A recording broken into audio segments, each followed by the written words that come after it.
Good afternoon and welcome to Morning Meets the Eye. I'm your host, Blind Prime, and for today we're going to be looking at the Transformers War for Cybertron Kingdom Rhinox. It's a Voyager scale and it gets a lot of flack. It gets, just say this is a complicated Transformer to say the least. At least in the, well, we'll get into it in today's review. It is, well, it's a mixed bag, that's for sure. It's a mixed bag. So if you don't know, here's Sugar, the cat. She is spending time today. Look at the camera, Sugar. Yeah, look at the camera. That's a good Sugar. Yeah. Now, because I made you look at the camera, don't attack it. Uh, so yeah, I brought Sugar with me today. Cream is just sleeping outside somewhere. He's enjoying himself. The Rhinox here is, well, there's a couple of things. Personally speaking, I've wanted a Rhinox for a while. Because if you asked me who my favorite characters were in the original Beast Wars show, it would be Dinobot, because, I liked his I liked his attitude towards authority. I thought that was pretty cool. As a kid, and Rhinox, because Rhinox was always the cool-headed one that seemed to know, at least thought about what was going on. Like, he didn't let emotion really take over. He wasn't really a reactionary. This guy was he was a preparedness person. He prepared and didn't react, and that's what made Rhinox cool. He was like the solid rock, the foundation of the Maximals and Beast Wars. This guy was, he was the rock, and he everybody leaned on him when they needed to. He really helped out a lot. He held the team together whenever the team was about to fall apart. It was Rhinox, and that's what the second in command does, And I have to say that that's my biggest reason for hating Beast Machines. Like, okay, people may talk about the art and everything like that, and like, yeah, I don't care about all that. All right, the toys were cool. I like the Viacons. I like Tankor. Until I found out that Tankor was Rhinox, and then everything just got soured on me, because that wasn't Rhinox. That wasn't Rhinox at all. I don't know what the writers were thinking right there, but making him so mean and evil when he wasn't. He was like the Beast Wars Jesus character almost. He was the cool, calm guy that had a solution, or at least calmed everybody down so they could think of a solution.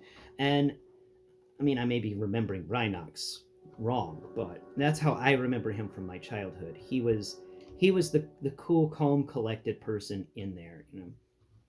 Tigatron might have been cool and calm, but his head was always in the clouds. And he was in the serenity department of calm, and this guy's in the getting things done department of calm. Um, there's a big difference, I think. Anyway, so yeah, no, Beast Machines did him wrong, making him into Tankor, and then making Tankor into a robot that wanted to see destruction on a large scale because everybody's done screwed up everything. It wasn't Rhinox. It wasn't Rhinox at all. And I just wanted to share that with you. I do not like Beast Machines because of what they did to Rhinox. Rhinox is an amazing character, and Rhinox needs some redemption, because Rhinox, he was cool. He was the, just say that he seemed to be the one in the original Beast Wars group that was having the most fun, but also the one who was thinking the most on how to escape. Like, he was enjoying himself on Earth, but he was also constantly trying to find out how they were going to escape. Like, the guy had his priorities straight. And it's pretty cool. So, all right, I'm done blathering on about this character from a TV show from the 90s, and so let's just talk about him now. Let's talk to his accessories first. Let me get them out of his hands. Kind of gotta fight him a bit to get these chain gun thingies out of his hands. They're a little weak. Come on, come on. There it goes. There's the first one. All right.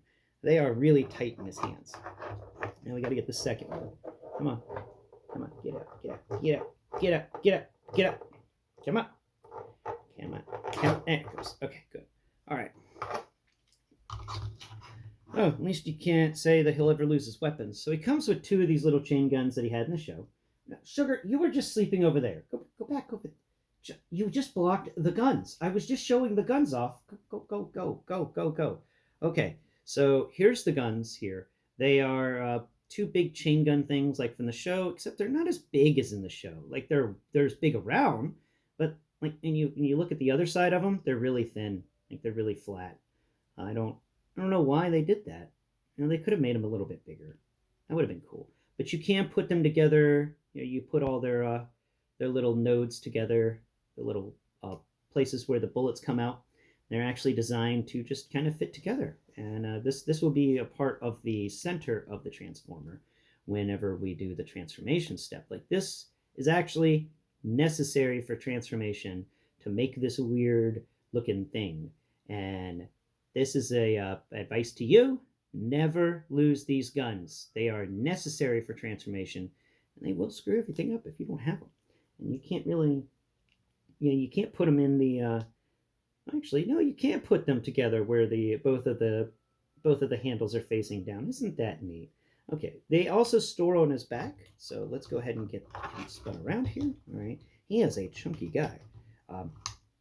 Here on his back, if you feel down the panel on his back, you'll find that there's a 5mm port on each side. And if you feel around on this thing, you'll find that there is the handle where he was holding it, but there's also another 5mm peg directly behind everything. So we're just going to find that 5mm peg, and we're going to put it right there, right? That's what we're going to do. Let's see if we can actually accomplish it. All right, so there's the port. Hey. Hey. There it goes. Okay, so there's one. And then we can store the other one in the other side. Let's just make sure we get it correct. Okay, now we can store them in two different ways. I stored one in one unique way, where the machine gun's facing out backwards. Now let's see if we can store it the other way, where the machine gun's going to face out the side. And if we can actually get there. Let's see. I don't know if we can do it this way, though. Maybe. You can put it in the hole, but the holes in that peg is too small. So you have to do it the handle way. Boom. Just like so. So now they're facing out the back end, and he's got blaster power out his rear. All right, so that's his accessories. They're kind of neat, but like I said, they're really thin, at least in the sense of I think they would be longer. They're just weird, but I like the fact that he has them. It's odd how much smaller they are than I thought they would be. Now, let's talk articulation. Now, articulation-wise, his arm doesn't swivel. This arm it kind of swivels. Like you can get the swivel of 180 degrees. There it goes. But because of the weird transformation and hinges here, his arm has got, like, it can go up at a 90 degree, but then you can also bend it forwards at a butterfly. Forward butterfly. Yeah, that's kind of cool. A backwards butterfly. That's really neat. And then you can rotate the arm and raise it. Rotate the arm, and then it raises down. Haha! Now he can fly because he has wing arm. It's not a real thing, but you know, it's just weird that you can open his arm up and you get this big metal chunky thing right there.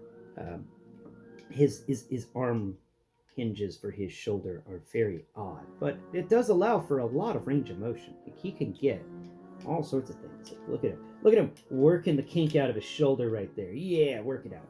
All right.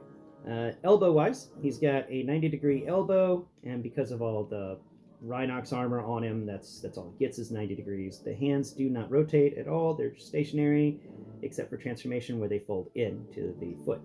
The same as for that. His head can rotate. His head can look up. His head can look down. His body can rotate at the waist slightly, but there's a lot of kibble in the way, so it's not going to work out there. His thighs can go up to 90. They can go back a little more than 90. He can kick out sideways at almost a little over 45 degrees, and his knees can pull at 90. They are single jointed though. His feet can rotate sideways, and that's all of his articulation. So, let's look at his sculpt. Now, this is where this guy shines, in my opinion. All right. Now, he's got this big mouth thing on his front chest, which is in the show. It's always weird that was so large in the show. It did not. His Rhinox mode, his Rhino mode, was not large enough to make the jaw of the Rhino fill up the entire chest. That was just craziness right there. There's one crazy large rhino mouth. Uh, it's the entire mouth. You got a textured tongue there in the middle. You got all the little teeth going around. They're all pin teeth. You know, I don't know why a Rhinox would have sharp pin teeth, but this Rhino, a rhino would have those teeth, but this Rhinox has those teeth. On the shoulders, we've got the rhino armor. On his arms, it goes all the way down to the foot of the rhino, where his hand pops out of the foot of the rhino. Really nice there. I do love the textures, and I do enjoy how this guy's used a lot of the rhino. I mean, the head and a portion of the rhino's back are the kibble on Rhinox's back, but that's all the kibble for this rhino. Everything else is folded together to make up the robot mode. I like the thighs. I love them. I love this piece of armor that can move around a little bit on the thigh. I like that the thigh's got all these textures inside of it, and some of them feel like they're hidden by the armor. I love it. If you've watched this channel enough, you know how I feel about that. I consider, the thighs are a part of the robot. You got to do something with them. You can't just let them be blank. And they didn't with this guy. They actually gave him some side thigh armor. And that's really cool. It'd be neat if they'd given him a skirt, but I don't think he had a skirt in the show. That we get here where his tongue goes all the way down to his crotch, but he does get that nice rotation there, and they did that really well, especially since the end of the mouth supposed to continue on to there, and they just cut that off. Now, the legs are completely surrounded by rhino armor, and they have just this texture, this skin, this thick armored skin texture all over them. And his feet aren't too bad. Now, his head sculpt is really fun because it's just, his head was one of the more unique ones in the show. I absolutely loved it. I loved how green it was. I liked his teeth. I liked how how many expressions his head could get. He had a very expressive head, and he was just the cool, calm, fatherly character. You can say Optimus Primal was meant to be kind of the fatherly character, but that wasn't the case. The Optimus Primal was still too young. He was a young gun, and then this was the cup to Optimus Primal's hot rod. That's what this was. And Rhinox felt like he felt like Cup, an older robot who had a lot going for him, and remembered some of the older days of the war, stuff like that. And that's what Rhinox felt like. He was cool. Anyway, I overall believe on this figure is I think it should get a 7 out of 10. It's all the armor pieces are really good, and I love them. I love all the textures on this guy, but some of them clash. Like this the way the arms work here really clashes with everything else, and it does make it makes it a little annoying to get poses going, because you've got to perform a combination lock in order to achieve what you're trying to do with his arms, because the arms can just do so much. Maybe if they'd had this port that allows the arm to move up and down, had that locked in with a peg, maybe that would have been a lot better. And then everything could have moved up. It's just, I think that this guy's robot mode, it's cool, but it has some left to be desired for, and some of those things are the facts. It's just it doesn't have as much articulation as I would like, and even though the armor is really fun and chunky, it does get in the way a bit. So if it had been made out of maybe a more malleable substance, maybe that would have been better. If they'd done weird skeleton of ABS plastics and used some of that rubberized plastic that they used for the Megatron mold, maybe that would have worked out pretty well. Because I think using that fun rubberized plastic on all of his exterior would have given it a different texture. Been really a lot of fun. But it is a good robot mode. It stands. Drop it on its feet, and it's all right. It's very well balanced, and that is something that some of this generation figures have a problem with, is keeping their balance. But Rhinox is well balanced. They did do a good job of taking all the rhino kibble and spreading it evenly across his body. And the only parts forming is those two guns, like I said. So that's it for him today. Thank you so much for watching. Please tune into my channel tomorrow where we'll do a Blindformers episode instructing you on how to transform him. And later on in the day tomorrow, I'll get around to recording a video on how quickly can a blind man transform Rhinox. And that should be also very fun. And a challenge to all of you, my viewers, make some videos of yourself transforming your favorite Transformers. If you have a Rhinox on hand, how quickly can you go from Rhino mode to robot mode to Rhino mode again? Let's make this into some sort of YouTube challenge, TikTok challenge. I want to see more speed transformation videos out there. I think they'd be fun. Thank you so much for watching, and tune in next Prime. Bye-bye for now.